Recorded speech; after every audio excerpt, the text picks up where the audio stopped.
এখনো যে তুই মাঝে মাঝে সুযোগ পেলেই গ্রামের বাড়িতে গিয়ে থাকিস, মানে তোর এই গ্রামের বাড়ি ফিরে যেতে কিরম লাগে? সব থেকে যেটা সুব্রতদা, যাওয়ার থেকে ফিরে আসাটা, কি উল্টো পাল্টা গ্রামের বাড়িকে যে বলি তুমি ভাবতে পারো, তুই কে, তুই কেন, যে প্রত্যেক দিন ফিরে যাওয়ার সময় চোখের জল ফেলতে হবে আমাকে। কি যে হলো, কেন যে এতটা ভালো যে পৃথিবীর আর কিছুকে বাঁচতে পারলাম না, না স্ত্রীকে, না সন্তানকে, না কাউকে, এতটা কেন ভালোবাসতে পারলাম না আমি যে কেন এতটা ভালোবেসে ফেললাম। এবং তার যে সবটা যে সদর্থক তাও কিন্তু নয়, অনেক ব্যথাও আছে, মানে হতে হয়। কিন্তু কি যে আছে, বড় বারান্দাটায় বসে থাকি ঘন্টার পর ঘন্টা, পাতার আওয়াজ শুনি, বাড়ির সামনে একটা গাছ আছে, লম্বু গাছ, তার অবয়বটা তৈরি হয়েছে, মনে হয় তুমি একটা ক্ষুদিরামের ফেস আছে। এগুলো আমি বসে বসে আবিষ্কার করি। মুখ মুছতে গেছি ছোট বারান্দায়, প্যাক করে হাঁসটা ডেকে উঠে বলি, প্যাক দিয়ে দিলি, আরে দাঁড়া না, তো এসব করিস না, দাঁড়া। অতটা কোকিল, অতটা পাখি, অতটা হাওয়া, অতটা নিঃস্বার্থ মানুষ, মানে ধুলোটাও মনে হয় গায়ে মাখা যায় আজের তারিখে দাঁড়িয়ে। বাবা পুকুর ধারে দাঁড়িয়ে বলেছিল যে এত বড় সম্পত্তি, এত বড় কাণ্ড, এ কিন্তু আমি করিনি, আমার বাবাও করেনি, সুতরাং এটা বিক্রি করার অধিকার আমাদের নেই। যদি অসুবিধে হয় চোখ বন্ধ করে থাকবি, কিছু ভেঙে গেলে দূরে সরে আসবি, কিন্তু বিক্রি করবি না কোনো দিন। আহা, কত বড় কথা শিখিয়ে দিয়ে গেছে লোকটা। সেই রাধা গোবিন্দ মন্দির, 4 মন্দির, মা দুর্গা দালান, আমার পুরো গ্রাম, আমার কাজই হচ্ছে এক টানে পুরো গ্রামটা একবার ঘুরে চলে আসা, প্রতিটা পাড়ার লোকের সঙ্গে আমার দেখা হওয়া, ওই জীবনটাকে দেখা। ওই রান্না হচ্ছে, বাড়ি, বাঙালি, মধ্যবিত্ত, নিম্ন মধ্যবিত্ত, কেমন রয়েছে আমার গ্রাম, কেমন সব জীবনযাত্রা চলছে। এই পুজো করে জল নিয়ে যাচ্ছে, ওই মন্দিরে ঘন্টা বাজলো, ওই ওখান থেকে আমাদের সুপুরি গাছে সুপুরি পেড়ে নিয়ে যাচ্ছে, এই আম গাছ আম পাড়া হচ্ছে। মানে মনে হয় না এরকম এক নয় যদি আমি বুকের ভেতরে ঢুকিয়ে নিতে পারতাম খেতে, এটা কারণ আর এর থেকে বেশি বলতে পারবো না। মানে এ যে আমি এত বড় কথা তোমায় বলছি যে অতটা ভালো স্ত্রীকেও বাসা হয়নি, সন্তানকেও বাসা হয়নি, সব কিছু হলেই বলি ওখানে চলো, ওখানে চলো। হয়তো এতটা ভালোবাসার এ জন্মের মানে বের করতে পারবো না এখনও। আমি অনেক কি বলেছি, আমার গ্রামে চল, তোকে বকের কথা বলা শোনাবো। ধরো এরকম একটা বড় পুকুর, এদিকে বকটা, এদিকের বকটাকে বলছি ওদিকে মাছ নেই, এদিকে আয়, আমার কাছে খবর, আমি বুঝতে পারি ওরা বলছে।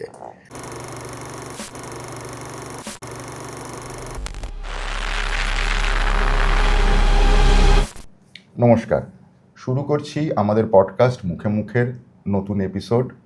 আজকে আমার সঙ্গে যিনি আছেন আমাদের এপিসোডে, তাকে আপনারা সবাই চেনেন, আপনারা ওকে দেখলেই চিনতে পারবেন। আমাদের সঙ্গে রয়েছেন বিশ্বনাথ, যাকে আমরা পল্টু হিসেবে অনেক দিন আগে থেকে আমরা ডেকে থাকি। তো এখানেও আমরা হয়তো ডাকনামে ডাকবো, আমি ডাকনামে ডাকবো, তাতে আপনারা কেউ কিছু মনে করবেন। ওয়েলকাম এখানে আসার জন্য। থ্যাংক ইউ সৌদাদা। তোকে প্রথম প্রশ্ন করার আগে আমাদের একটা ম্যান্ডেটরি যে জায়গাটা, সেটা আমি বলে রাখি।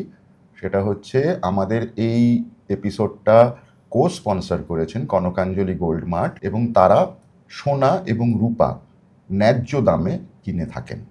আপনারা লিংক পাবেন নিচে আমাদের ডেসক্রিপশন বক্সে।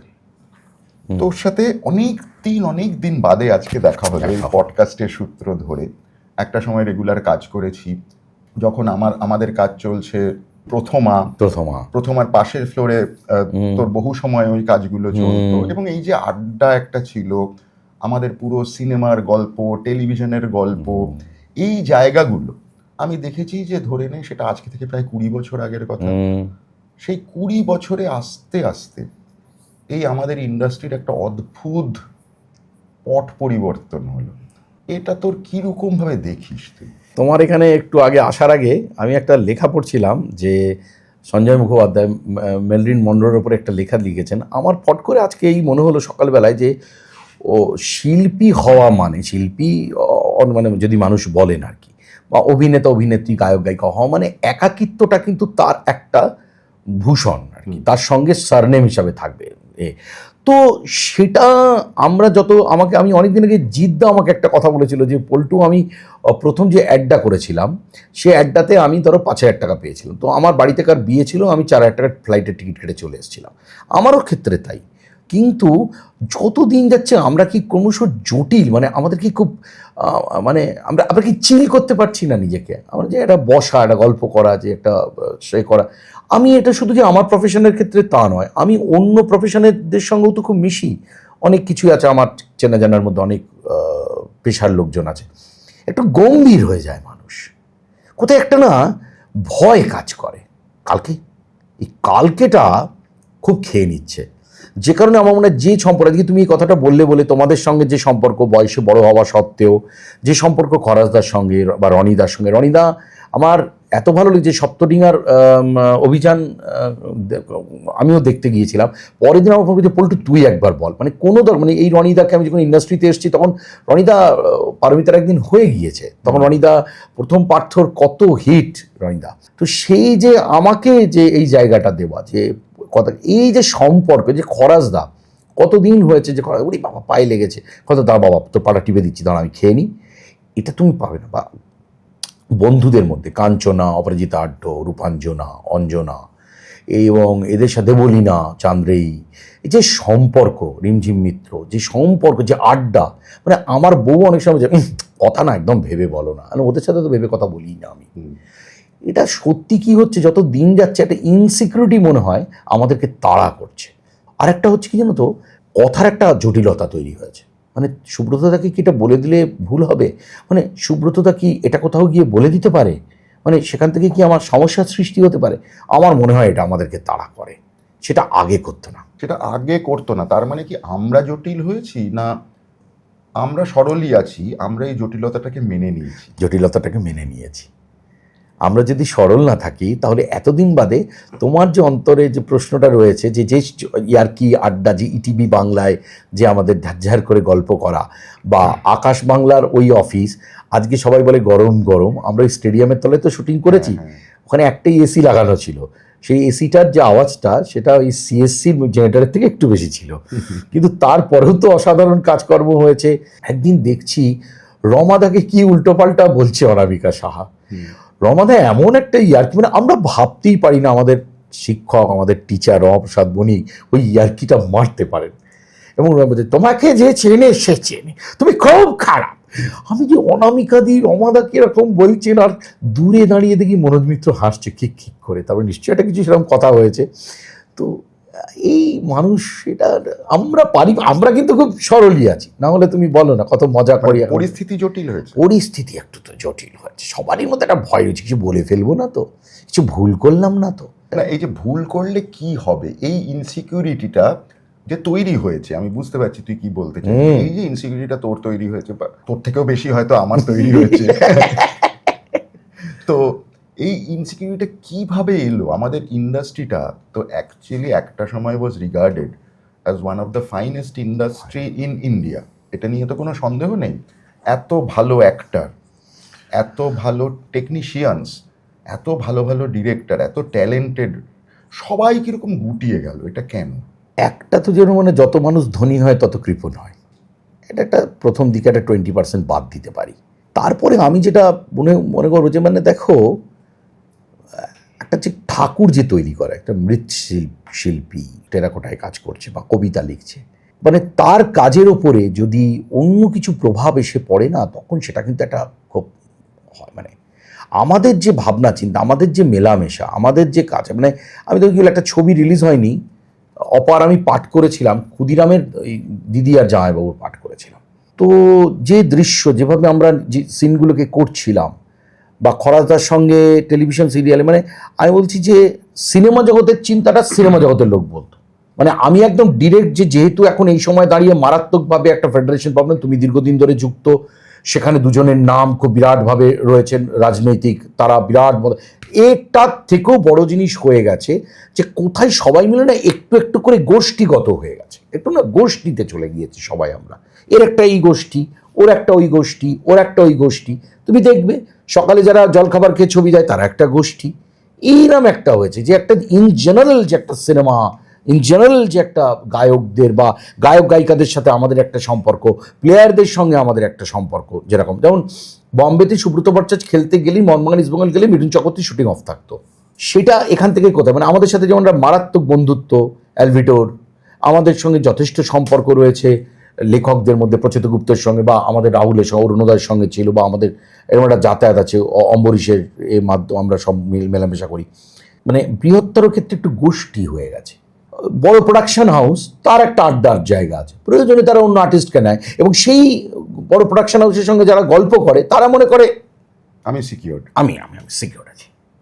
তুমি যেটা শহর কেন্দ্রিক ছবি করেছো, আমি একদম তোমার সামনে বলছি, যে কারণে আমার মনে হয় পশ্চিমবঙ্গের 90% বা 85% মানুষকে জানা হয়নি, 85% লোক বাইরে থাকে। সেটা আমি এখন বুঝি। মানে আমি বুঝি একটাই কারণে, যে যখন আমি সাংবাদিক হিসেবে তো সারা বাংলা চষে বেরিয়েছি, এবং এখনো আমি মানে নানান কারণে ওইটা চষেই বেড়াই।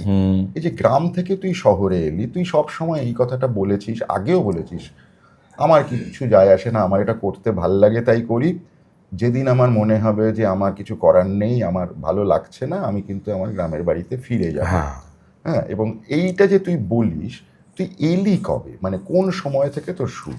দেখো, মানসিকভাবে তো অনেকদিন আগেই চলে এসেছিলাম। মনে হয়েছিল যখন দুর্গাপুজোর পরে যখন দ্বাদশের দিন সকালবেলা আমাদের ফুল ফ্যামিলির ওই স্কুল গাড়িটা ফিরে চলে আসতো, তখন আমার মনে হতো ওরা আলোর পৃথিবীতে চলে যাচ্ছে, আমি এই অন্ধকারটাতেই রয়ে গেলাম, যে অন্ধকারটা এখন আমার সব থেকে প্রিয়। মানে সেটা তোর গ্রামের জায়গাটা? যা গ্রামের জায়গাটা, মানে পরিচয় দিয়ে দে।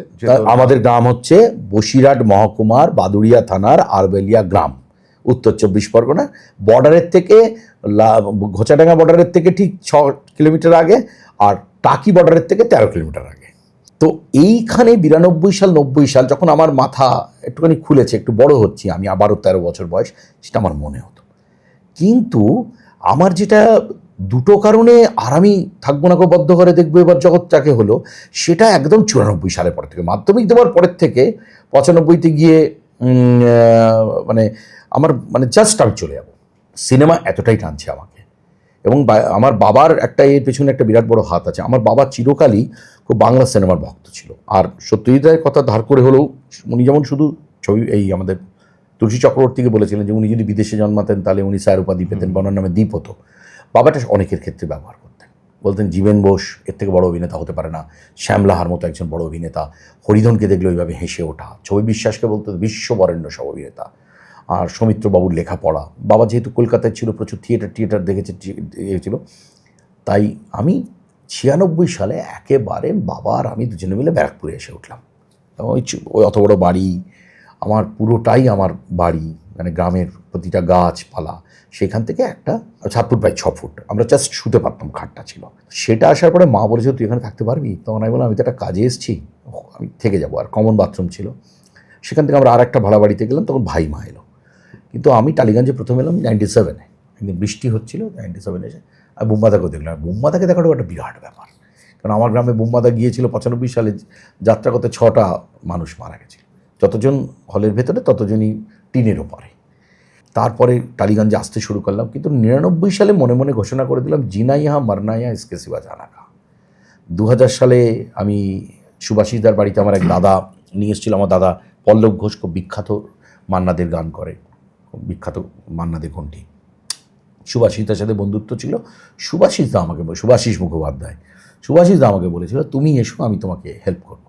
তো সুভাষিসদার কাছে যেতাম, এবং সেই হেল্প করা মানে হচ্ছে যে সুভাষিসদার গতিবিধি, এই স্টুডিওতে যাওয়া, এই যে মানুষের সঙ্গে দেখা করা, ছবি জমা দেওয়া, তাকে মোবাইল ফোনেতে কানেক্ট করা। এবং আমি দেখলাম আমার নাম্বার যদি না থাকে পার্সোনাল, তখন তো মোবাইল, এই ল্যান্ডফোনও তো একটা বিরাট বড় ব্যাপার ছিল, তাহলে আমাকে লোকে যোগাযোগ করে। সুভাষিসদা বললো তাও রাস্তা আছে, সুব্রত সেন তোমাকে গেলে দেখা করলে উনি তোমাকে বললেন যে আমি সেপ্টেম্বর নাগাদ ছবি করবো, তুমি চেষ্টা করবে অগস্টের লাস্টের থেকে ওনার সাথে দেখা করা স্টার্ট করে দেবো। তো এই যে বুদ্ধিগুলো দেওয়া, সুভাষিসদা না হলে কবে কি হতো আমি জানি। তখন তুই তোর ছবি পেছনে নাম লিখে, ফোন নাম্বার লিখে এবং রেফারেন্স দিয়ে দিতিস। একদম। এবং সেটা মানে আমি মানে এখন অনেকে বলেছে যে আমরা খুঁজে পাই সেসব ছবি। আমার কাছে এরকম অনেক ছবি আছে, মানে বলছি রিমঝিম, যার কথা বলছি রিমঝিম মিত্র, হ্যাঁ, এরকম ভাবে আমার বাড়িতে এসে ছবি দিয়ে গেছে। তাই ওই সিস্টেমটাই তো তাই ছিল। পাউলি দাম, পাউলি। আবার অনেক সময় ওই ছবিগুলো পুলিশ বা কোর্টের কেস টেস হলে না, নিরুদ্দেশে ওইখানে পাঠিয়ে লাগিয়ে দিত। তো সেটা হলো। অ্যাট দ্য সেম টাইম আমার জীবনে আরেকজন মানুষ খুব ভীষণভাবে এসেছিলেন, তার নাম হচ্ছে কনক রায়। তিনি খড়দাওতে থাকতেন, তিনি থিয়েটার গ্রুপ ছিল ওনাদের খারিজ। এই মানুষটার কাছে আমি যদি না যেতাম, তাহলে আমার কাছে সিনেমা জগৎ মানে শুধুই মিঠুনদা হওয়া থাকতো। কারণ আমার কাছে মিঠুন দাই শেষ কথা ছিল, সিনেমা মানে মিঠুন চক্রবর্তী হতে হবে। কিন্তু এই মানুষটার কাছে গিয়ে আমি প্রথম বুঝতে পারলাম মাথার মধ্যে একটা বোধ কাজ করে, তাই অভিনয় করে লোকে। এই মানুষটা আমাকে পুরো চেঞ্জ করে দিল। আমি ওনার কাছে খুব বেশি দিন থাকিনি, বছরখানিক ছিলাম। উনি তখন এই 21 বছরের ছেলেটাকে দিয়ে একটা 55 বছরের ক্যারেক্টার করাতো। অযোগ্য নাটক, সৌমিত্র বসুর লেখা, সমান্তরাল ওদের বড় নাটকটা ছিল, অযোগ্য ছোট নাটকটা। তো কনক রায় আমার জীবনে একটা বিরাট বড়, এবং সুভাষিস দা অ্যাট দ্য সেম টাইম, দুইটাই আমার রান করছিল। আমরা কনক রায়ের ছেলেকে এখন সবাই খুব চিনি, তিনি খুব বিখ্যাত এখন নাট্য ব্যক্তিত্ব, দেবাশিস রায়। আচ্ছা, সুভাষিস দার বাড়িতে থাকাকালীন এই করতে করতে আমার 2002 সালের মধ্যে হলো, তার মধ্যে সব আমার বিখ্যাত বন্ধুদের সঙ্গে আলাপ হলো। রুদ্রনীল ঘোষ একদিনকে আমাকে বলল, আমি তোকে দেখেছি, তুই চেষ্টা করছিস। ওই ওখানে রুদ্র তখন মেজবাড়ি এসে গেছে। ইনফ্যাক্ট তুই যে সময়টা বললি, আমিও 99 সালে এসে এখানে প্রথম ছবি করার প্রকল্প শুরু করেছি, 2000 সালে ছবি করলাম আর কি, এক যে আছে করলাম। হ্যাঁ, মানে একই সময়, একই সময় মানে আমরা ব্যারাকপুরেতে অমলা হলেতে তোমার সিনেমা দিয়েছিল। এই অমলা হলে আমি দেখতে গিয়েছিলাম বন্ধুদের সঙ্গে। যেদিন তুই ফোন করলে আমি বলছিলাম সুব্রতদাকে এইভাবে প্রথম দেখি, এটা আর প্রথম তোমার সিং সাউন্ড হলো তোমার সিনেমা, বলো নীল নির্জনে। হ্যাঁ, সব মনে আছে। রুদ্রর সঙ্গে আলাপ হলো। কাঞ্চন তো তখন এস্টাবলিশড। আমি প্রথম ট্রেনে করে যাতায়াত করি ব্যারাকপুর থেকে, রতীন্দ্র সিনেমা আছে সোদপুরেতে, আমি ভিড় দেখেছিলাম, একটা লোক মানুষকে নিয়ে কিরম ভিড় হতে পারে, খুব মনের মধ্যে হয়েছিল আমাকে নিয়ে যদি এরকম একদিন হয়। রুদ্র প্রচণ্ড হেল্প করেছে, আমাকে থাকতে দিয়েছে, খেতে দিয়েছে। রাজও ছিল সেই সময়, তো ওরা একসঙ্গে থাকতো। অল কায়দা বলে ওদের একটা বাড়ি ছিল, সেখানে আমি একমাত্র কোনো কন্ট্রিবিউট করতাম না, আমার স্পন্সারের রুদ্র ছিল, যে খেতে দিত, থাকতে দিত, এ করতো। এবং সেখান থেকে এইটা করতে করতে খরাজার সঙ্গে আলাপ হলো। অ্যাডের অডিশন দিতে গিয়ে সেখানে আমি সুযোগ পেয়েছিলাম, খরাজ মুখার্জি পাইনি। মানে আমি এটা কী করে মানে বোঝাতে পারবো কাউকে যে 2002 সালে এটা কত বড় ব্যাপার একটা।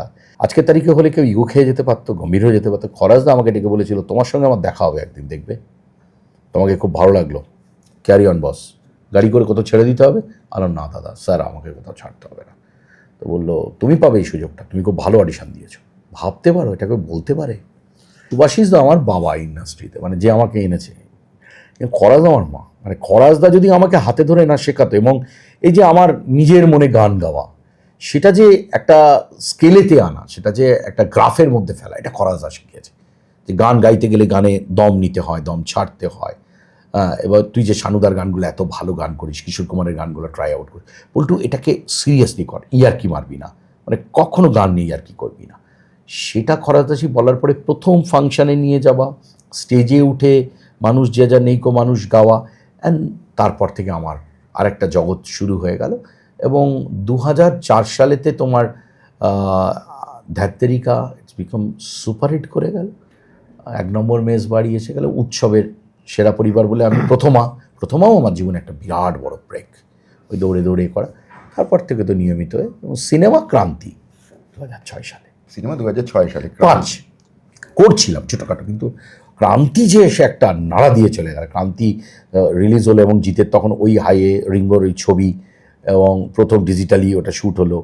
তুমিও ডিজিটালি তার আগে করেছি নীল নির্জনে করেছো। রিঙ্গু আমার থেকে কিছু বুঝে গেল কিভাবে করবে। তাই এই বাবা, আচ্ছা আচ্ছা। তো ক্রান্তি, তারপরে তো আবার সাইকেলটা এলো 2009 সাল থেকে আমি আমার নিয়মিত সিনেমা করতে শুরু। প্রচুর সিনেমায় আমি দেখেছি তুই জিতের সাথে অনেক কাজ করেছিস, এবং বেশ কিছু, মানে 14টা সিনেমা, মানে অনেক সময় আমি দেখেছি যে জিত থাকা মানেই পল্টু থাকবে। এই জিতের সাথে সম্পর্কটা কি? এটা ঘটনা হচ্ছে যে এটা আমি বলে, মানে জিৎ কোয়েলে যেরকম বলে লোক, তেমনি জিৎ বিশ্বনাথও অনেক লোকে বলেছে, গ্রামেতে বলে। অ্যাকচুয়ালি আমার এটা সবসময় মনে হতো, সিনেমার একটা ফর্মুলা আছে, কমার্শিয়াল ছবিতে একটা ফর্মুলা থাকবে, একটা বাবা থাকবে, একটা মা থাকবে, ছেলেটা গরিব থাকবে, মেয়েটা বড়লোক থাকবে, মেয়েটা গরিব থাকবে, ছেলেটা বড়লোক থাকবে, আর এই ছেলেটার একটা বন্ধু কিন্তু থাকবে। এবং এটা তুমি বুঝতে পারো যে আমি প্রথম জীবন থেকে ঠিক করেছিলাম তরুণ কুমার আমাকে হতেই হবে। আমি কোনোদিন উত্তম কুমার হতে আসিনি ইন্ডাস্ট্রিতে, আমি তরুণ কুমার হতে এসেছি। এবং দীপক তিজোরি আমাদের সময় খুব অ্যাকসেপ্টেড ছিল যে বন্ধু হিসাবে হিরোদের, মানে আশিকি সারাক থেকে শুরু করে সব সিনেমায় থাকতো, খিলাড়ি, মহেশ ভাটের সিনেমায় বেশি থাকতো, আর খুব সুপারহিটও হয়েছিল সব ছবিগুলো।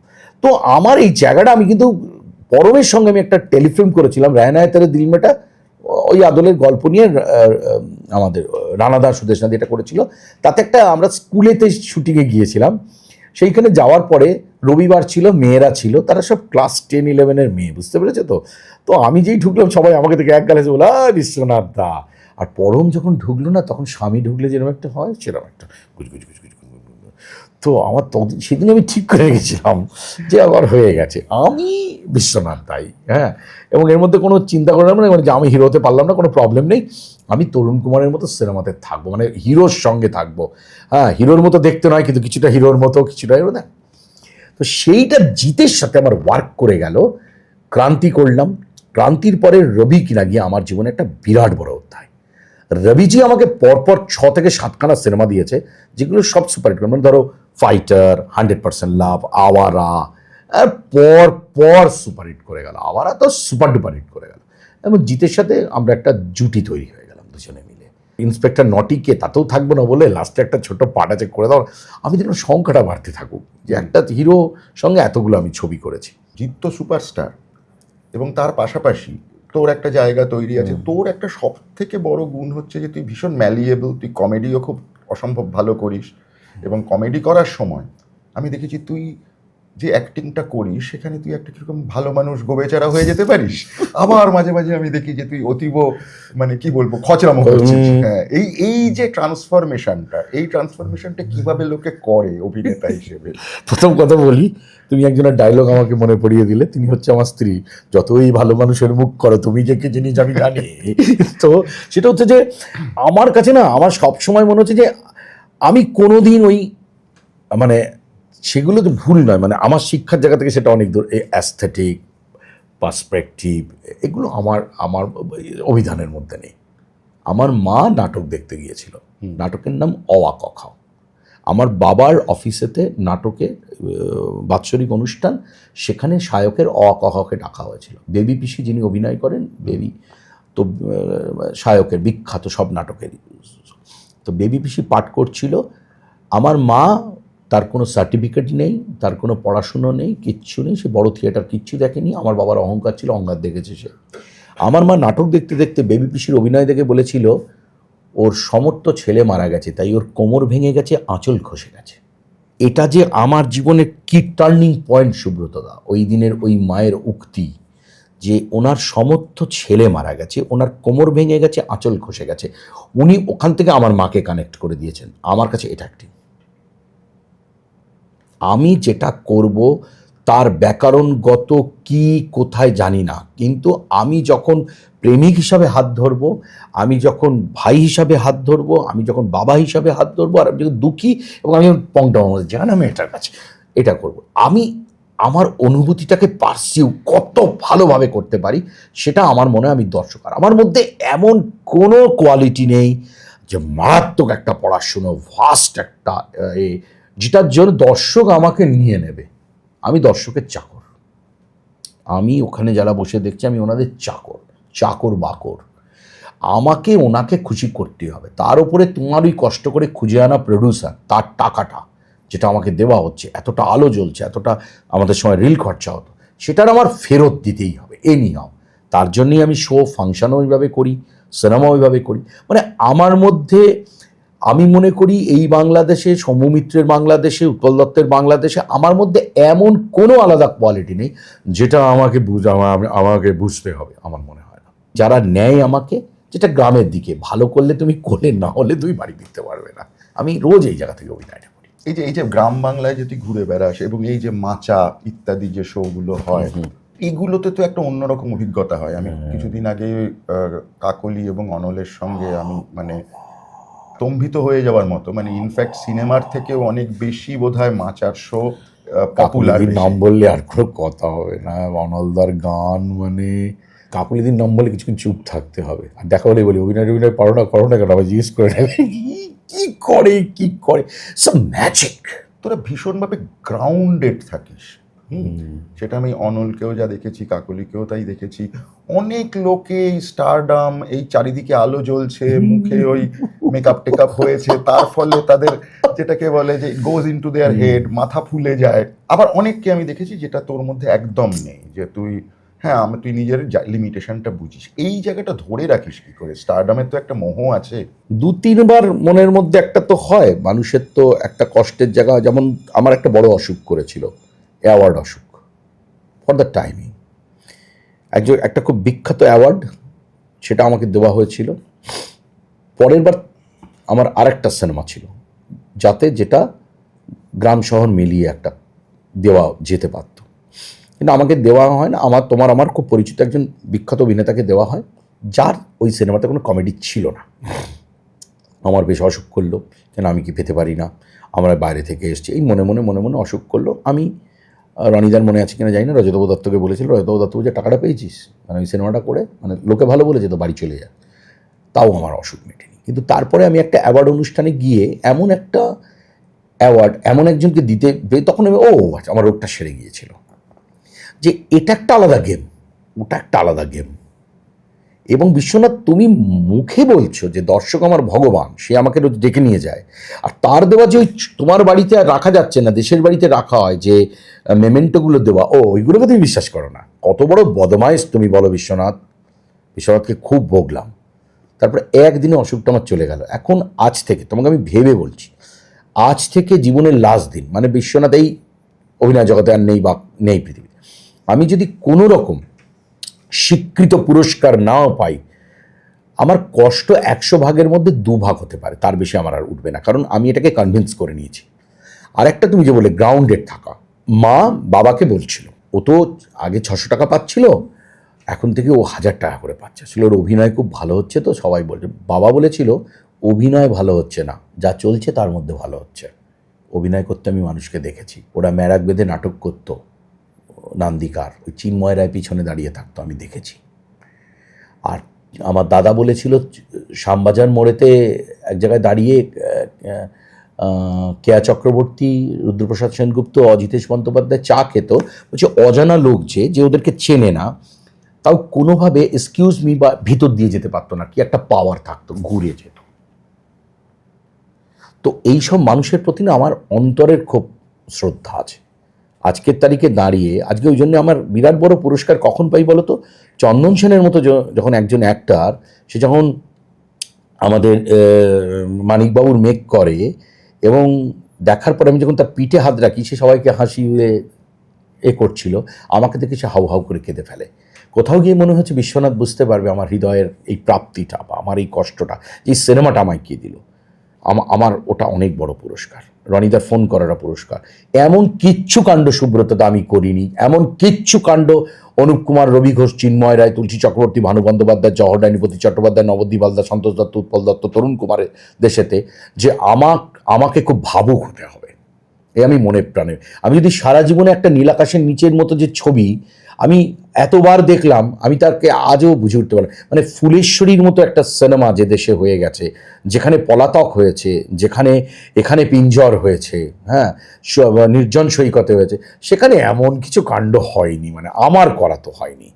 এবার প্রচুর স্টাডি করে দেখেছি, যে আমি একটু গান বাজনা করি, প্রচুর শোজ করি, আমার একটাই ওয়ার্ড, আমি আপনাদের সেবাতে ছিলাম, আমি আপনাদের সেবা করব, আমি আগামী দিন আপনাদের সেবা করে যাব। কোনো কারণে যে দেশেতে নায়কের মতো সিনেমা হয়, যে দেশেতে ওথেলোর এরকম অভিনয়, এবং উত্তম কুমার লাস্টের দিকে তো ওটা মুখস্থ করে ফেলেছিলেন, তাও উৎপল দত্তেরটা রাখা হয়েছিল। উৎপল দত্তের মতো অভিনেতা যেখানে রয়েছেন, বা আজকের তারিখে খরাজদা, বা এই যে পরাণ বন্দ্যোপাধ্যায়, রমাপ্রসাদ বণিক, হ্যাঁ, আমাদের মানে এই যে থিয়েটার শিল্পীরা, মানে এর যে কত বড় বড় সব অভিনেতা, তো সেখানে আমার কখনো মনে হয় হেমন্ত মুখোপাধ্যায় গান গেয়েছে যে ভাষায়, মান্না দে যে ভাষায় গান গেয়ে গেছে, একটু বেশি বিনয় হয়তো হচ্ছে না দাদা, আমি এটা খুব অন্তর থেকে তোমায় বলছি। আচ্ছা তুমি আমাকে বলো তো, আমি তো কাকুলি অনলদার কথা এতটা তোমার শ্রদ্ধা জ্ঞাপন জানালাম, কি এমন যাত্রা করেছিল যে মাইকেল মধুসূদন দত্ত, স্বপন কুমার যে 2টো সিজন করতে হয়েছিল, আছেন কেউ 2টো সিজন ধরে যাত্রা করছেন একই গল্প, এবং Michael Madhusudan Dutta blank verse বলছে। বলো তো তুমি সম্ভব? আমাদের মেঘনাদ বধ কাব্য 4বার ছেলেদের বলি, কিছু না হলে গৌতম হালদারের মেঘনাদ বধটা দেখে ফেলো। একটা মানুষ যেটা মুখস্থ করতে পারে, তো স্বপ্নের, স্বপন কুমার 2টো সিজন জুড়ে করেছিল, এই জন্য মানে এটার মধ্যে কোনো অভিনয় নেই। গ্রামে বড় হওয়া, একটা জমিদার বাড়ি থেকে, হ্যাঁ, এই আমি বুঝলাম অভিনয়ের ভূত চাপা, এসে এইটুকু একটা ছোট জায়গায় এখনো যে তুই মাঝে মাঝে সুযোগ পেলেই গ্রামের বাড়িতে গিয়ে থাকিস, মানে তোর এই গ্রামের বাড়ি ফিরে যেতে কিরম লাগে? সব থেকে যেটা সুব্রতদা, যাওয়ার থেকে ফিরে আসাটা, কি উল্টো পাল্টা গ্রামের বাড়িকে যে বলি, তুমি ভাবতে পারো তুই কে, তুই কেন, যে প্রত্যেক দিন ফিরে যাওয়ার সময় চোখের জল ফেলতে হবে আমাকে, কি যে হলো, কেন যে এতটা ভালো যে পৃথিবীর আর কিছুকে বাঁচতে পারলাম না, না স্ত্রীকে, না সন্তানকে, না কাউকে, এতটা কেন ভালোবাসতে পারলাম না আমি? আমি যে কেন এতটা ভালোবেসে ফেললাম, এবং তার যে সবটা যে সদর্থক তাও কিন্তু নয়, অনেক ব্যথাও আছে, মানে হতে হয়। কিন্তু কি যে আছে, বড় বারান্দাটায় বসে থাকি ঘন্টার পর ঘন্টা, পাতার আওয়াজ শুনি, বাড়ির সামনে একটা গাছ আছে, লম্বু গাছ, তার অবয়বটা তৈরি হয়েছে, মনে হয় তুমি একটা ক্ষুদিরামের ফেস আছে, এগুলো আমি বসে বসে আবিষ্কার করি। মুখ মুছতে গেছি ছোট বারান্দায়, প্যাক করে হাঁসটা ডেকে উঠে বলি, প্যাক দিয়ে দিলি, আরে দাঁড়া না, তো এসব করিস না, দাঁড়া। অতটা কোকিল, অতটা পাখি, অতটা হাওয়া, অতটা নিঃস্বার্থ মানুষ, মানে ধুলোটাও মনে হয় গায়ে মাখা যায়। আজের তারিখে দাঁড়িয়ে বাবা পুকুর ধারে দাঁড়িয়ে বলেছিল যে এত বড় সম্পত্তি, এত বড় কাণ্ড, এ কিন্তু আমি করিনি, আমার বাবাও করেনি, সুতরাং এটা বিক্রি করার অধিকার আমাদের নেই। যদি অসুবিধে হয় চোখ বন্ধ করে থাকবি, কিছু ভেঙে গেলে দূরে সরে আসবি, কিন্তু বিক্রি করবি না কোনোদিন। আহা, কত বড় কথা শিখিয়ে দিয়ে গেছে লোকটা। সেই রাধা গোবিন্দ মন্দির, চার মন্দির, মা দুর্গা দালান, আমার পুরো গ্রাম, আমার কাজই হচ্ছে এক টানে পুরো গ্রামটা একবার ঘুরে চলে আসা, প্রতিটা পাড়ার লোকের সঙ্গে আমার দেখা হওয়া, ওই জীবনটাকে দেখা। ওই রান্না হচ্ছে, বাড়ি, বাঙালি, মধ্যবিত্ত, মধ্যবিত্ত, কেমন রয়েছে আমার গ্রাম, কেমন সব জীবনযাত্রা চলছে। এই পুজো করে জল নিয়ে যাচ্ছে, ওই মন্দিরে ঘন্টা বাজলো, ওই ওখান থেকে আমাদের সুপুরি গাছে সুপুরি পেড়ে নিয়ে যাচ্ছে, এই আম গাছ আম পাড়া হচ্ছে। মানে মনে হয় না এরকম এক নয় যদি আমি বুকের ভেতরে ঢুকিয়ে নিতে পারতাম খেতে, এটা কারণ আর এর থেকে বেশি বলতে পারবো না। মানে এ যে আমি এত বড় কথা তোমায় বলছি যে অতটা ভালো স্ত্রীকেও বাসা হয়নি, সন্তানকেও বাসা হয়নি, সব কিছু হলেই বলি ওখানে চলো, ওখানে চলো। হয়তো এতটা ভালোবাসার এ জন্মের মানে বের করতে পারবো না এখনও। আমি অনেক কি বলেছি, আমার গ্রামে চল, তোকে বকের কথা বলা শোনাবো। ধরো এরকম একটা বড় পুকুর, এদিকে বকটা, এদিকের বকটাকে বলছে ওদিকে মাছ নেই, এদিকে আয়, আমার খবর আমি বুঝতে পারি ওরা বলছে। চার মন্দিরে চান করলে, এখন ডাক্তার বারণ করেছে আমাকে, বলেছে অক্টোবরের থেকে মার্চ অবধি তুমি করো না, ফেব্রুয়ারি অবধি ঠান্ডা লেগে যাচ্ছিল, শহরের শরীর হয়ে গেছে তো। তো আমি ভাবি আমার মানে পর্যায়ক্রমে শেষ হওয়াটা কিভাবে হবে তোমায় বলছি। ছোটোবেলায় আমাদের যে ঠাকুর বিসর্জন হয় 5.5 কিলোমিটার নিয়ে যাওয়া হয়, সেটা আমি ভ্যানে করে যেতাম বাবার সঙ্গে, বাবার রাসবাড়ি ছিল, বা আমার মায়ের সঙ্গে যেতাম। তারপরে আস্তে আস্তে আমি হেঁটে যাওয়া শুরু করলাম ঠাকুরের সঙ্গে, তারপরে আমি কাঁধে করে ঠাকুর নিয়ে যাওয়া শুরু করলাম, আরও বড় হয়ে গেলাম, এবং এই কাঁধে করে অনেকটা নিয়ে যেতে পারতাম। এখন শহরের শরীর অনেকটা যেতে পারে না, বেশ খানিকটা যেতে পারে।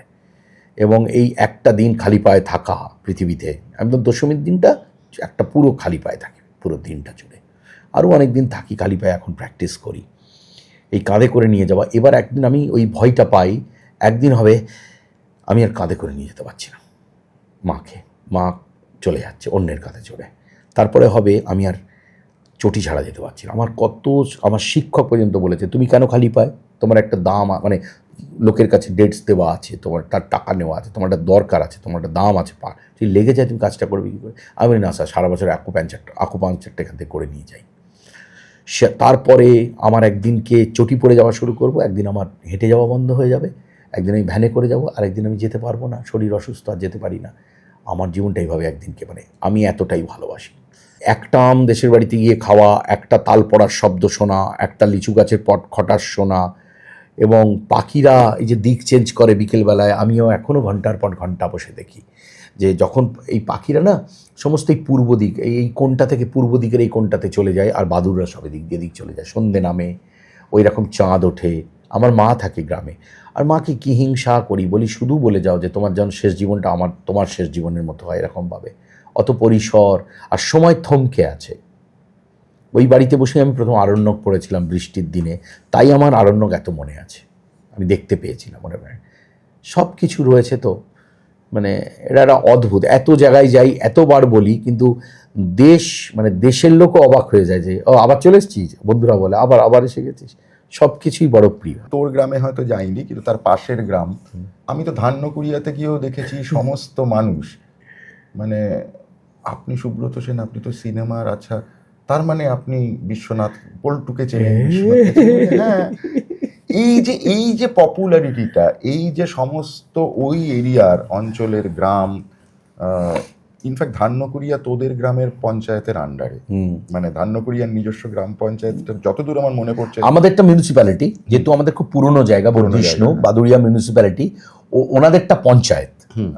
তুমি বললে বলে মনে পড়লো, ওরাও খুব পুরনো। এবং তুমি অবাক হয়ে যাবে সুব্রত দা, তুমি কথা তুললে বলে, দুর্গা পুজোর সময় সকাল থেকে, সপ্তমীর দিন সকাল থেকে বা ষষ্ঠীর দিন থেকে এমন কোনো মানুষ আমাদের বাড়ি আসেন না যার বাড়ির দূরত্ব 15, 20, 30 কিলোমিটার দূরে নয়।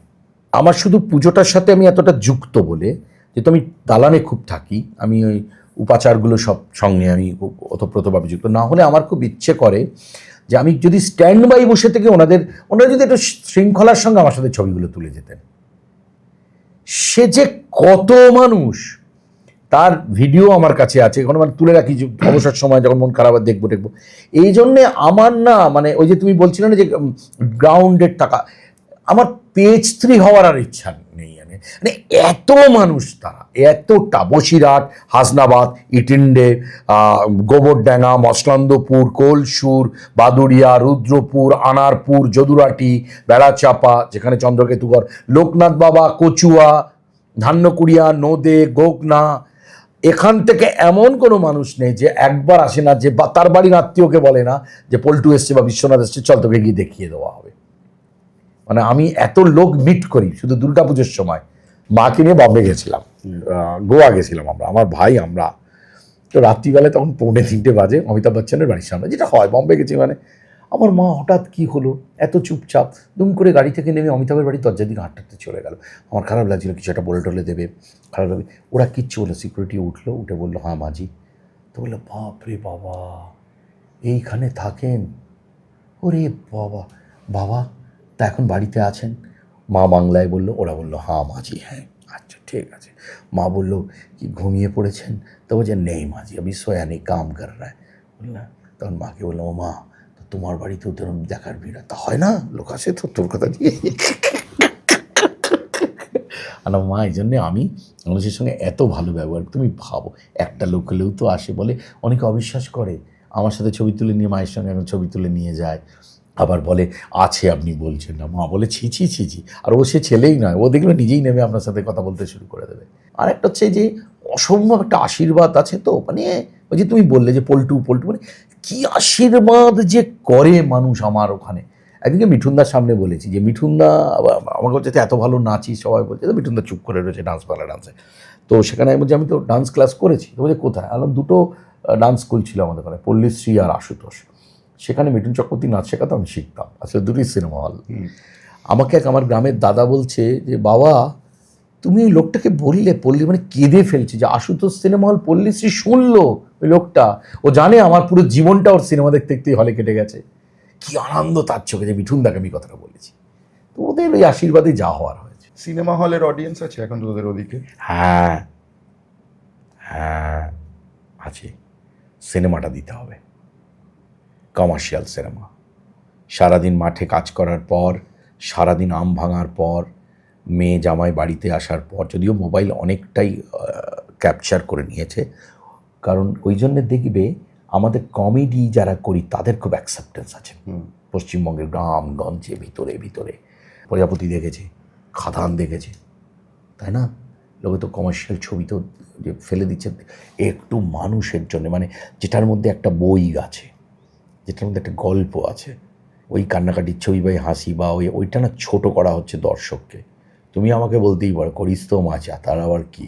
তুমি আমাকে অপমান করছো না, আমার সামনে যে 15,000 লোক থাকে তাকে অপমান করছো। তারা তো আমার মাধ্যমে যে মজাগুলো করি, গান গাই, একটুখানি ওদের কথা বলি, বৌদিকে দাদার সঙ্গে একটা মিষ্টি রিলেশন নিয়ে, আর হাসে গড়িয়ে পড়ে সব মাটির মধ্যে। পরের দিন 4টেই ঘুম থেকে, যখন ফাংশন শেষ হচ্ছে তখন 1:30 বা 4টেই কিন্তু গরুর খোঁটাটা বাঁধতে শুরু করে দেবেন। ওনার কাছে কিন্তু ওই মেয়ে জামাইকে ডেকেছে, আত্মীয় স্বজনকে ডেকেছে ওই দিনের এই অনুষ্ঠানটা দেখার জন্যে। সেগুলো খুব এই ধরনের, এটা খুব ভুল। মানে যে মানে আমি যে ওদের অনুযায়ী, দর্শক অনুযায়ী একটু সিনেমা দরকার। এই যে গ্রাম বাংলা বা যে ধরনের জিনিস, এই যে যেটা ধর একটা সময় তরুণ মজুমদাররা করেছিলেন, মানে আরো অনেকে বিরেজদা করেছে। এখন তো ঠিক আছে, আমি বয়স হয়ে গেছে, স্বপন সাহা স্বপন দাদা তো এখন জানি না, স্বপন দা দেখলাম আমি আবার ছবি করবেন বলেছেন। হ্যাঁ কথা চলছে, হ্যাঁ, কথা চলছে। ছবি করবে। এই জায়গাটা তুই যখন এতখানি গ্রাউন্ডেড এবং এই জায়গা থেকে বড় হয়েছিস, এই জায়গাটা তুই খুব ভালো করে এই দর্শকটা চিনিস, ওয়াই ডোন্ট ইউ ট্রাই যে আমি মানে ডিরেকশন দিলি বা অন্তত একটা স্ক্রিপ্ট রেডি করলি, বা ধর কি গল্পটা হওয়া উচিত, গুড এইটা কেন নয়? এখনো আমার যেটা হচ্ছে, আমার নিজের ব্যক্তিগত কিছু কাজ আছে। আমার ছেলে দুটো খুব ছোট, একটা সিনেমা করা মানে একটা 6 মাসের জন্য তোমাকে একটা বন্ধ হতে হবে। তবে আমি গল্প সাপ্লাই করি অনেককেই পড়ে বলি যে গ্রাম, যেমন তোমায় আমি বলছি, কিছুদিন আগেই আমি একটা গল্প পড়েছি সরঞ্জিৎ চক্রবর্তী, সরঞ্জিৎদার আমি একটা গল্প পড়লাম শিল্পী বলে। আমি কিন্তু সেটা একজন ডিরেক্টরকে বলেছিলাম যে এই ধরনের গল্প দেখো, এখন ওই একটা হাবড়ার একটা ছেলে, একটা পকেটমার, তার কলকাতার সাথে কানেকশান, কি তার জীবন, প্রেম নেই, এগুলো হবে। আমার হবে, মানে আমি করব সিনেমা, তো ডেফিনেট একটা তো ছবি করবই সারা জীবনে, একটা তো ডিরেকশন দেবই আমার মতো করে। তবে কমার্শিয়াল ছবি বানানোটা ভয়ানক কঠিন একদম, মানে তা নইলে কি আমরা দূরে থেকে ফাঁকিবাজি করি? বলছি আরে মানে রবি কিনাগি বা আমাদের সুজিত মণ্ডল, রাজাচন্দ্র, এই যে নতুন জেনারেশনে কিছু ছেলেপিলে, আমি অনেককে তাদের বলেছিলাম, এই যে লোকে চায়, মানে আমি করতে পারছি না, তাতে কি আমার সামনের লোকটা তো করছে। জিতের পা পড়বে, ধুলোটা উড়বে, জিৎ দেবের হাত পড়বে, ধুলো উড়বে। হ্যাঁ, তো আজকের তারিখে তুমি একটা ছবি, আমি খুব একদিন কথা হচ্ছিল একজনের সাথে, বোম্বাদা, চিরঞ্জিত দা, রঞ্জিত মল্লিক মহাশয় এবং এরকম আমাদের ভিক্টর ব্যানার্জি, এদের একটা ছবি করে দেখো না, লগি দিয়ে নামাতে পারবে না। এই কজন থাকবে, শুধু ছবি না, লগি দিয়ে নামানো যাবে না। কী করে যে এক জায়গায় করে, এমন একটা গল্প করতে হবে, যেমন বম্বেতে হচ্ছে, মিঠুন দা, সানি দেওয়াল, এরা এমন একটা গল্প করতে হবে যে রঞ্জিতবাবু আছেন, ভিক্টর ব্যানার্জি আছেন, চিরঞ্জিত আছে, প্রসেনজিৎ আছে, এদের নিয়ে পুরনো আমাদের নায়িকার লাবণীদি থাকবে, কৌশিক ব্যানার্জি আছে, সুভাষিস দা, অনামিকাদি থাকবে।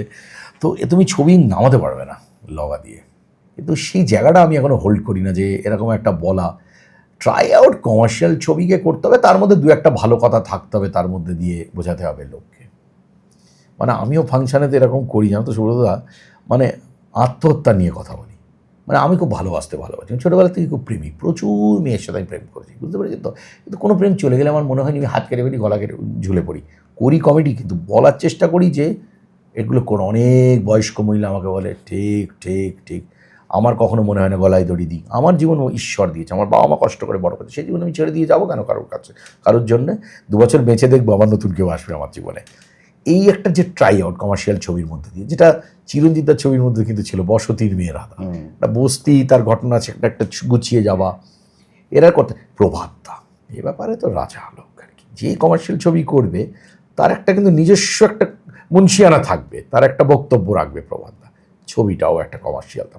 প্রভাতদা তো একটা সময় দীর্ঘদিন শক্তি সামন্তর সঙ্গে কাজ করেছে না, সেটার একটা ইয়ে তো আপনা হতে তৈরি হয়ে যায়। ওই যে সেই এগুলো নিয়ে প্রভাতদার সাথে মাঝে মাঝেই কথা হয় আমার। এখানে তো প্রভাতদার যা একটু শরীরের যা অবস্থা, এখানে ডাকাটাও একটু মুশকিল প্রভাতদার মানে আশাটাও। বইটা পড়ে প্রভাতদার যে বইটা বেরোলো না, তো আমি মানে সত্যি কথা বলতে প্রভাতদাকে বোঝা গেল, মানে প্রভাতদার পরিষ্কার একদম ধারণা আর কি কমার্শিয়াল ছবির ওই যে ঘরানাটা, ওই ধারাটা আমার নিজের, আমি ব্যক্তিগতভাবে বলছি যে আমি যে ধরনের ছবি করি বা আমরা অনেকে যে ধরনের ছবি করি, যদি মেইন স্ট্রিম কমার্শিয়াল ছবি না থাকে, এই ছবিগুলোর এক্সিস্টেন্স লাগবে না। এইটা লোককে বোঝাতে পারি না, যে ফেটে গেছে বুক, সব হলগুলো ভেঙে গেছে, কিচ্ছু নেই। আর আমি ওই ছেলেটা নই যে আমি তোমার নামে দোষ দিয়ে দেবো। আমি তো পার্ট অফ দিস ইন্ডাস্ট্রি। আমি কেন এতদিন চেষ্টা করলাম না যে বাড়ির মধ্যে বসে থেকে একটা স্ক্রিপ্ট রেডি করে রানাদার কাছে যাওয়া বা মনিদার কাছে যাওয়া? না বলতো না, তো আমাকে অনেকেই বলেছে, তাতে তো অসুবিধা হয়নি। আমি তো এখনও কাজ করছি বম্বেতে, তো আমার মনে হয় যে আমার কাজ করা উচিত, কিন্তু আমি তো পাচ্ছি না, তো হচ্ছি, এত অডিশন দিচ্ছি। এটা না মানে কমার্শিয়াল ছবি না। আমি একটা যে তোমরা ওই ছবিগুলো করেছো বলে যে বাংলার কমার্শিয়াল ছবি হারিয়ে গেছে তা নয়, কোথায় গিয়ে না সবাই একটু মানে একটা রিস্ক, একটা পিছনে চলে এসছে, এটা পিছনে পা টেনে নিয়েছি আমরা সব। এইটা থেকে বেরোনোর উপায় কি? মানে আমি আমি তোকে জিজ্ঞেস করছি জাস্ট একটা সাজেশন হিসেবে, যেহেতু তুই দীর্ঘদিন ধরে এখানে রয়েছিস, দীর্ঘদিন ধরে এই ইন্ডাস্ট্রিটাকে দেখেছিস, এবং পাশাপাশি একটা জিনিস সেটা হচ্ছে যে তোদের মধ্যে এখনো ওই জিনিসটা আছে যে আবার লড়ে নেব। ও, সেইটার জন্য আমি জিজ্ঞেস করছি যে রাস্তাটা কি হবে। অনবরত ছবি করে তাকে ঠেলা দেওয়া। আর প্রিন্ট মিডিয়া, আমাদের আজকের তারিখে দাঁড়িয়ে যারা পডকাস্ট চালান, যারা সিনেমার সব রিভিউ করেন, নেগেটিভটা একটু কমান ভাই। একটা ছবি করতে কি কষ্ট যে একজনকে করতে হয়, সেটা 1 সেকেন্ডে বলে দিলাম, ওই একটু দিস ইজ নট রাইট। মানে আমি লাস্ট একজন বিখ্যাত ডিরেক্টরের সিনেমা বলছি যে তার এমন রিভিউ ফেসবুকে একজন লিখেছে, আমি পড়ে তো মানে আমি কাঞ্চনদাকে বলেছি, কাঞ্চনদা এত খারাপ একজন লিখেছে ছবি, এত আমার ছেলেদের দিব্য ভালো লেগেছে সেই সিনেমা, প্রতিটা হিরো হিরোইনকে ফোন করে আমার ছেলেরা বলেছে যে আমার খুব ভালো লেগেছে। এই যে একটা তুমি ঘোষণা করে দেওয়া, যে যখনই হচ্ছে একটা, এই যে স্বপনদারা সারা জীবন গালাগালি ছাড়া কি পেয়েছে তুমি বলো? হরদা, স্বপনদা, এরা মানুষগুলো যদি অঞ্জন চৌধুরী, অঞ্জনদাকে ওই আনন্দবাজারে একবার রিভিউতে এরকম বেরিয়েছে, তখন বলেও ছিল আপনারা তো খারাপ লিখেছেন, এইবার আমার ছবিটা হিট করবে তাহলে। আরে আরে, আর মানে এমন জায়গায় ফ্রাস্ট্রেশন চলে গেছে। না ও ইচ্ছে করে মানে ওটাও মজা পেতো। মানে আমি অঞ্জনদাকে তো দেখেছি, ও সব খবরের কাগজে রিভিউ দিয়ে কিচ্ছু হয় না। আসলে লোকে আমি যদি ছবি লাগাতে পারি, আমি যদি মানুষ বুঝে থাকি, তাহলে ছবিটা চলবে। হা হা হা হা হা। কিন্তু অনবরত সিনেমাটাকে, কমার্শিয়াল ছবিটাকে চালিয়ে যেতে হবে। হলও তো নেই, এত কমে গেছে। না হলটাল তো নেই, সব ওফ। সে যে আমার কি দুঃখ সুব্রতদা, মানে সেদিনকে গিয়ে দেখলেন বসিরহাটে ফাল্গুনি সিনেমাটাও ভাঙা হয়ে গেছে, মানে নেই আর কি করবে। টিকিট বিট একটাই আমাদের দিকে হল আছে, মানিরূপা বলে। আমার ছোটবেলায় যেখান থেকে আমার অভিনয় জীবন শুরু, দুটো সিনেমা, আমি মাথা খারাপ হয়ে যাবে কিন্তু আমার আশুতোষ হলের ওইখানে যদি দুপুরবেলা বৃষ্টির দিনে নিয়ে যাও, আমার মাথাটাই খারাপ হয়ে যাবে, কারণ ওখান থেকে আমি মনে হয়েছে বড় পর্দায় দেখতাম, আরে বাপরে বাপ, দ্য লার্জার দ্য লাইফ। শয়তান সিনেমা দেখেছিলাম সুজিত ঘোর, তাই তো বলি যে ইন্দ্রাণী দত্তের প্রথম ছবি ছিল মনে হয় ইন্দ্রাণী দত্ত, ইন্দ্রাণীর সঙ্গে আমি একটা ছবি করেছি স্বামী স্ত্রী হয়ে, গোল বলে, রাজ মুখার্জির। আচ্ছা, হ্যাঁ, তখন ভাবো তাহলে আমার কাছে কত বড় প্রাপ্তি সব। সেই ক্লাস 8-এর ছেলেটা, 9-এর ছেলেটা ওই সিনেমাটা দেখতে গেছিলাম। কিন্তু কোথায় একটা কমার্শিয়াল ছবি করার বদলে ভীষণ শিক্ষিত প্রমাণ করার একটা দায়ী হয়ে গেছে। এই শিক্ষিত প্রমাণ করার দায়টাই সমস্যা হয়েছে। আর এটা আছে না, আমি একটা কথা বলে, আমিও আসলে বড় হয়েছি তো, আমি তো বড় হয়েছি কালীঘাট ভবানীপুর অঞ্চলে। আমি যখন এই যে ওই রাস্তাটা দিয়ে যেতে যেতে যখন দেখি উজ্জ্বলা নেই, বসুশ্রী টিম করে চলছে, বিজলি তাও একটু ঠিকঠাক চলছে, ইন্দিরা বন্ধ, ভারতী উঠে গেছে, ভারতী তো ভেঙে চুরে, ওখানে তো বিরাট অন্য কি সব হয়ে গেছে, আমার না খুব কষ্ট লাগে। আরে আরে, কি দেখেছো তুমি? কি দেখেছি পেছনে কালিকা, সেটা এখন একটা সেই কালিকা সিনেমা হল যেখানে আমি ডন দেখেছি। হ্যাঁ, মানে আমি যখন ওই কালিকাটা কি আমাদের হাজরার ওখানটায়? হাজরা ঠিক বেসুশ্রীর পেছনে ছিল হলটা, যেটা এখন ব্রেনওয়্যার, ওই ব্রেনওয়্যার, ওই বিরাট পড়াশোনার ওই জায়গাটা, ওইটা ছিল কালিকা।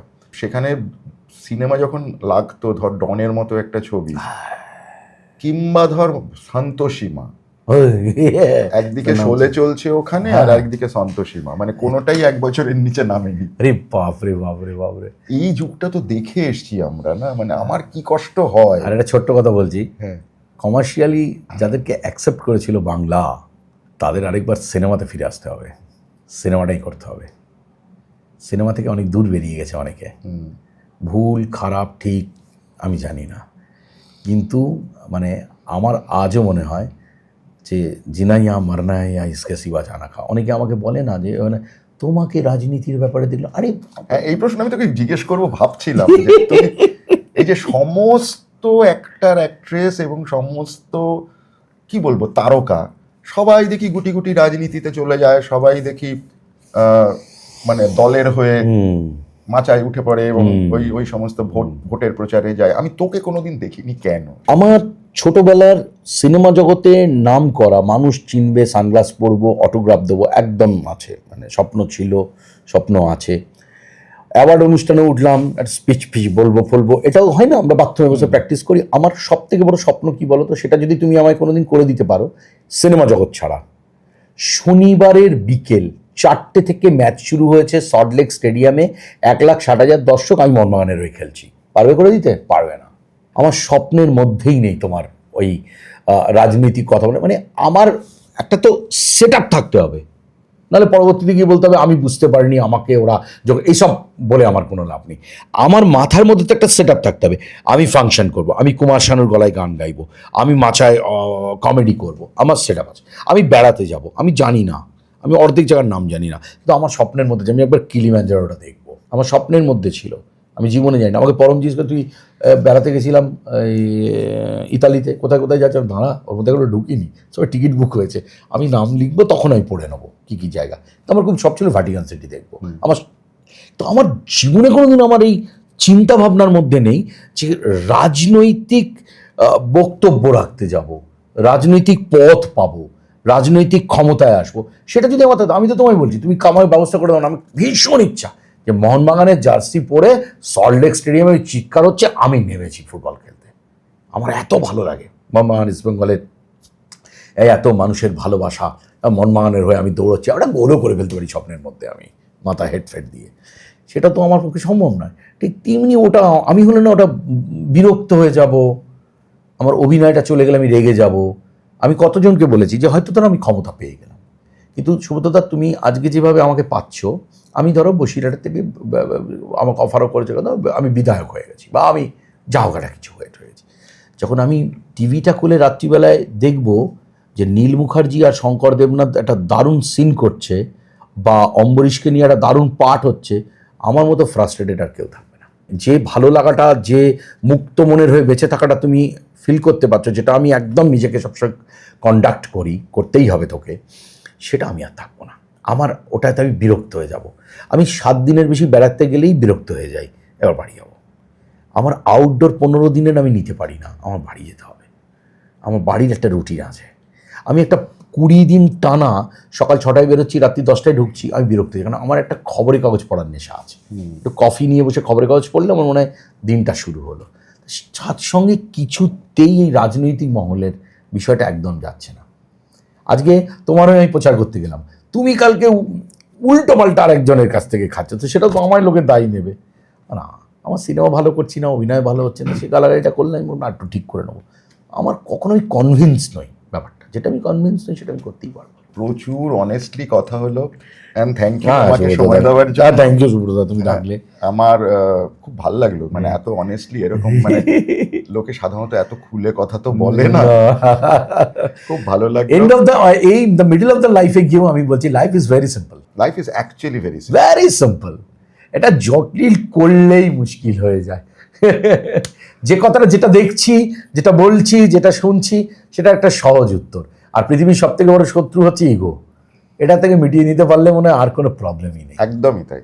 আপনারা আশা করি সকলে এনজয় করেছেন বিশ্বনাথের সঙ্গে কথা বলে, পল্টুর সাথে কথা বলে। আমার মনে হয় যে আমি এই বয়সে এসে ওর কাছ থেকে অনেক কিছু শিখলাম, যেটা আমার কাছে খুব খুব গুরুত্বপূর্ণ হয়ে রইল। আপনারাও আশা করি খুব এনজয় করলেন। ভালো থাকবেন সকলে, দেখা হচ্ছে পরের সপ্তাহে আমাদের নতুন পডকাস্টের পর্বে। নমস্কার।